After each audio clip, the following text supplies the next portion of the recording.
একদিন আবেগ, ভালোবাসা, বুদ্ধি এবং ইগোই চারজনে মিলে অ্যাডভেঞ্চারের জন্য বনে গেলেন এবং বনে প্রবেশ করার পরে প্রচন্ড ঝড় শুরু হলো। ঝড়ে সব লন্ডভন্ড হয়ে যাচ্ছে। এরকম অবস্থায় বুদ্ধি আশেপাশের লাকড়ি এবং কাঠ সংগ্রহ করে সবার জন্য একটি আশ্রয় কেন্দ্র প্রস্তুত করলো।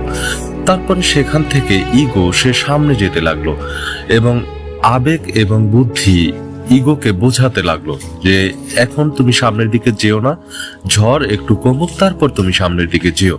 কিন্তু ইগো তাদের কোনো কথা শুনলো না, কোনো কথা পরোয়া করলো না। সে সামনের দিকে যেতে লাগলো। কিছুক্ষণ পরে ভালোবাসাও ইগোর পিছন পিছনে যেতে শুরু করলো। তখন তারা অনেকটা দূর সামনে যাওয়ার পরে, অনেকক্ষণ সার্ভাইভ করার পরে তারা দুজনেই সেখানে নিহত হলো। তখন আবেগ বুদ্ধিকে বলতেছে, আজকে যদি ভালোবাসা ইগোর পেছনে পেছনে না যেত তাহলে অন্তত ভালোবাসাটা বেঁচে যেত।